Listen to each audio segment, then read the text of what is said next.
Hello everyone and welcome to the channel Bharat the learning spot. Class 8th geography का chapter 2 हम पढ़ रहे थे, जिसमें हमने पिछली वीडियो में natural vegetation and wild life resources start किए थे, राइट। एंड इस वीडियो में हमें क्या पढ़ना है? इस वीडियो में हम लोग पढ़ेंगे डिस्ट्रीब्यूशन ऑफ नेचुरल वेजिटेशन, यानी कि जो नेचुरल वेजिटेशन है वो कहाँ कहाँ पर किस टाइप का देखने को मिलता है। तो हम देखते हैं कि जो वेजिटेशन की ग्रोथ है वो मेनली दो चीज़ों पर डिपेंड करती है। क्या क्या चीज़ें हैं? टेम्परेचर है और मॉइस्चर है।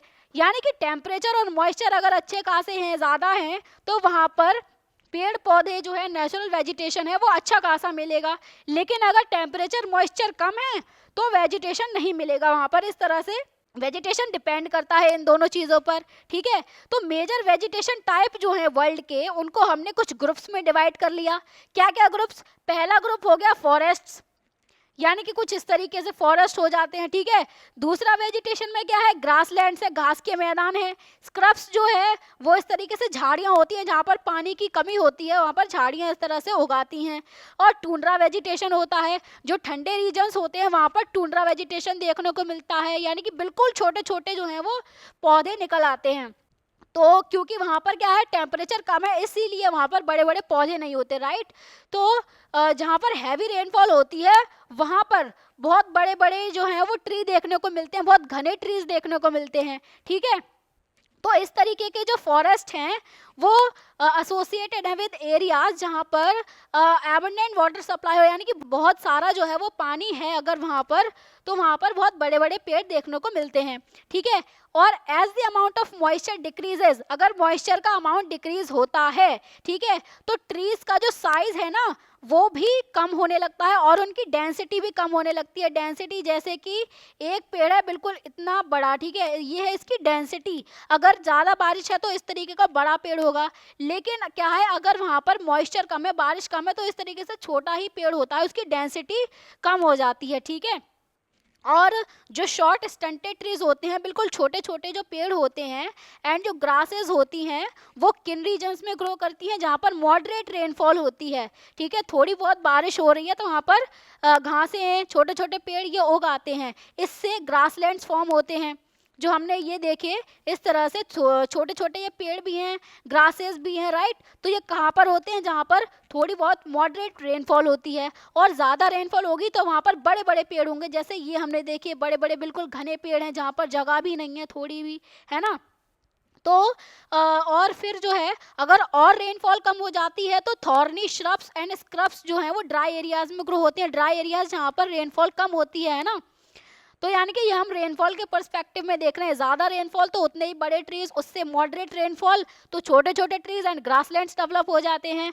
बिल्कुल लो रेनफॉल हो जाती है तो थॉर्नी श्रब्स एंड स्क्रब्स, यानी कि वही झाड़ियाँ होती हैं, और कटीले जो है पेड़ होते हैं इस तरीके के, इनमें कांटे भी होते हैं, ठीक है, ताकि जो आसपास के जानवर हैं वो इनको आकर खाएं ना, ठीक है, क्योंकि पहले ही लो रेनफॉल है, ये पेड़ जो है अपने आप को सस्टेन करा पाने में ही पहले से ही मुश्किल हो रही है इनको, और ऊपर से अगर इनको जानवर खा जाएंगे तो ये थोड़े बहुत भी नहीं बचेंगे, इसीलिए इनके ऊपर कांटे होते हैं, ठीक है।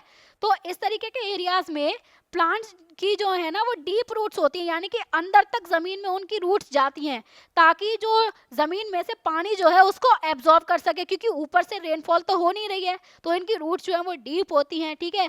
और लीव्स जो होती हैं, जो पत्तियां होती हैं, उन वो जो है थॉर्नी होती है, यानी कि कटीली पत्तियां होती हैं, वैक्सी सरफेस होता है, यानी कि चिकना चिकना सरफेस होता है, ठीक है, मोम जैसा, जिससे अगर जैसे ये पत्ती है, ठीक है, अगर इसका चिकना सरफेस होगा ना तो इससे वाटर का लॉस कम होगा, क्योंकि सनलाइट पड़ेगी तो हर कहीं से वाटर का इवापोरेशन होता है, तो पेड़ पर भी पड़ती है सनलाइट, तो पेड़ भी जो है वो ट्रांसपिरेशन करते हैं, यानी कि वही पानी को छोड़ना, ठीक है, तो उनका मॉइस्चर जो है वो लॉस होगा, तो इसीलिए जो है वैक्सी सरफेस होता है इनकी पत्तियों का, ताकि जो वाटर लॉस है वो कम हो, ठीक है।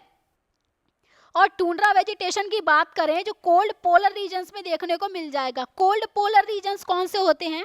जैसे देखो एक मिनट, ये जो है ये पोलर जोन है, ठीक है, जो पोल्स होते हैं, अर्थ के दो पोल्स हैं ना, ये नॉर्थ पोल है और ये साउथ पोल है। तो इन पोलर रीजन्स में जो भी वेजिटेशन ग्रो होगा उसको बोलेंगे हम टूंड्रा वेजिटेशन, ठीक है। तो इस टूंड्रा वेजिटेशन में क्या होता है? मॉसेस होती हैं, मॉसेस जो हैं वो छोटे छोटे प्लांट्स होते हैं, एंड लाइकेंस होते हैं। लाइकेंस में ऑर्गेनिजम्स आ जाते हैं बिल्कुल छोटे छोटे, जैसे फंजाई और एल्गाई जो आते हैं, ठीक है। इस तरीके का टुंड्रा वेजिटेशन होता है, मॉस और लाइकेन है ये देखो कितने छोटे छोटे एकदम नन्हे मुन्ने से पेड़ हैं, क्योंकि यहाँ पर क्या है, टेम्परेचर बहुत ही कम है। मॉइस्चर तो है यहाँ पर क्योंकि बर्फ के रूप में है पानी, है ना, लेकिन टेम्परेचर कम है, तो छोटे ही तो होंगे ना, तो इनको मॉस और लाइकेन के रूप में होते हैं टुंड्रा वेजिटेशन में। टुंड्रा याद रखना है, टुंड्रा कौन सा रीजन होता है, जहाँ पर जो पोलर रीजन होता है, जहाँ पर बर्फ वगैरह पड़ती है, ठंडा रीजन जहाँ पर होता है वहाँ पर टुंड्रा वेजिटेशन होता है, ठीक है। छोटे छोटे बिल्कुल पेड़ पौधे होते हैं। ये क्या होते हैं, जैसे जब गर्मियाँ पड़ती हैं तो 1-2 महीने में बर्फ पिघलती है वहाँ की, तो उसी 1-2 महीने में ये उग जाते हैं, बड़े भी हो जाते हैं, इतने ही रहते हैं, ये इतने छोटे रहेंगे। और दोबारा से जब सर्दियाँ पड़ने लगती हैं तो दोबारा से बर्फ़ पड़ने लगती है तो ये मर जाते हैं। तो इनकी लाइफ उतनी ही होती है 2-3 महीने की। तो 2-3 महीने में ये कितने बड़े हो सकते हैं, ज़्यादा बड़े नहीं हो सकते, इसीलिए छोटे ही रहते हैं ये, ठीक है। अब जो है फॉरेस्ट का क्लासिफिकेशन देख लेते हैं, ठीक है। तो फॉरेस्ट जो है हम 2 टाइप से डिवाइड कर सकते हैं ऑन द बेसिस ऑफ कि वो कब अपनी पत्तियों को गिराते हैं, ठीक है। तो एवरग्रीन फॉरेस्ट और डेसिडुअस फॉरेस्ट। एवरग्रीन फॉरेस्ट क्या होते हैं, जो अपनी पत्तियों को साइमल्टेनियसली नहीं शेड करते हैं किसी भी सीजन में, यानी कि कोई भी एक ऐसा सीजन नहीं है जहाँ पर ये एक साथ सारे पेड़ अपनी पत्तियां गिरा दें। इसमें क्या होता है, हर टाइम पेड़ जो है वो हरे भरे होते हैं, लेकिन ऐसा नहीं है कि कभी इनकी पत्तियां नहीं गिरती। क्या होता है कि एक पत्ती आज गिर गई, एक कल, एक परसों, इस तरीके से एक ना एक गिरती रहती है जिसकी उम्र हो जाए, ठीक है। लेकिन नई पत्तियां आती भी रहती हैं, तो ये हरे भरे हमेशा देखने को मिलेंगे, इसीलिए इनको बोला जाता है ever green, right.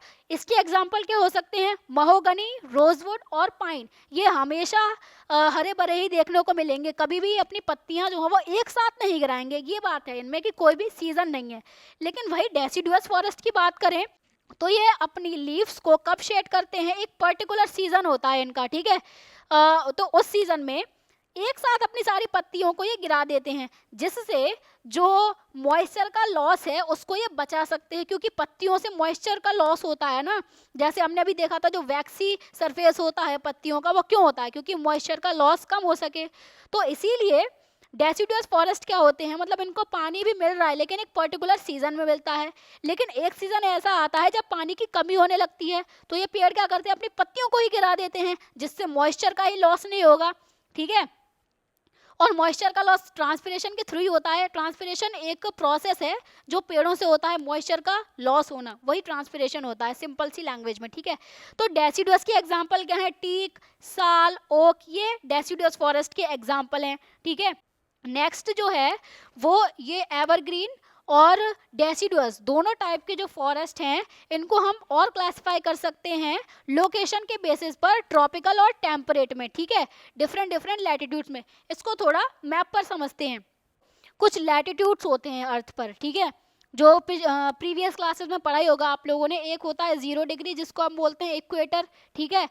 30 degree north है ये, 60 डिग्री नॉर्थ है, 30 डिग्री साउथ, 60 डिग्री साउथ। इस तरह से हमने लैटिट्यूड्स को डिवाइड कर लिया, ठीक है। तो अब जो 30 डिग्री नॉर्थ से 30 डिग्री साउथ जो है, ये वाला जो रीजन है ये होता है ट्रॉपिकल जोन, ठीक है। और ये वाला जो है 30 डिग्री नॉर्थ से 60 डिग्री नॉर्थ, ये है टेम्परेट जोन, ठीक। और ये साउथ में भी ये टेम्परेट जोन हो जाएगा। तो इस ट्रॉपिकल जोन में जो ट्रीज अवेलेबल होंगे वो होंगे ट्रॉपिकल ट्रीज, और टेम्परेट में जो होंगे वो होंगे टेम्परेट वाले, ठीक है। तो ट्रॉपिकल में भी जो है वो 2 टाइप्स हो जाएंगे, ट्रॉपिकल एवरग्रीन जो हमेशा हरे भरे रहेंगे, एंड ट्रॉपिकल डेसिडुअस जो एक पर्टिकुलर सीजन में अपनी लीव्स को शेड करेंगे। वहीं टेम्परेट में भी 2 टाइप के हो जाएंगे, टेम्परेट एवरग्रीन और टेम्परेट डेसिडुअस, ठीक है। तो इस तरीके से लैटिट्यूड्स के बेसिस पर, उनकी लोकेशन के बेसिस पर हमने फॉरेस्ट को इस तरीके से और डिवाइड कर लिया, ओके। तो अगर हम पॉपुलेशन की बात करें ना, तो जितनी 2 सेंचुरीज बैक थी पॉपुलेशन, उससे ज़्यादा आज है, ठीक है। और क्योंकि पॉपुलेशन बढ़ रही है, तो इस ग्रोइंग नंबर को फीड कराने के लिए, इनका पेट भरने के लिए फॉरेस्ट के लार्ज एरियाज, जितने भी फॉरेस्ट थे, उनको धीरे धीरे करके क्या किया गया, काटा गया, और वहाँ पर क्रॉप्स जो है वो ग्रो की गई, ठीक है। अब क्रॉप ग्रो की गई तो फॉरेस्ट एरिया कम हुआ, ठीक है। Forest cover all over the world वो क्या हो रहा है, वैनिश हो रहा है, गायब हो रहा है, क्योंकि काटा जा रहा है, पॉपुलेशन बढ़ रही है, ठीक है। तो फिर इस रिसोर्स को जो है वो कंजर्व करने की एक अर्जेंट नीड है, क्योंकि अगर फॉरेस्ट नहीं रहेंगे तो समझ लो किसी भी चीज़ का एग्जिस्टेंस होना मुश्किल है, चाहे वो ह्यूमन बीइंग्स हो चाहे वो कोई भी एनिमल हो, ठीक है। तो इस चीज़ को कंजर्व करना ज़रूरी है। तो नेक्स्ट वीडियो में हम लोग यही पढ़ेंगे, conservation of natural vegetation and wildlife, ठीक है। सो तब तक के लिए bye bye, take care and keep learning.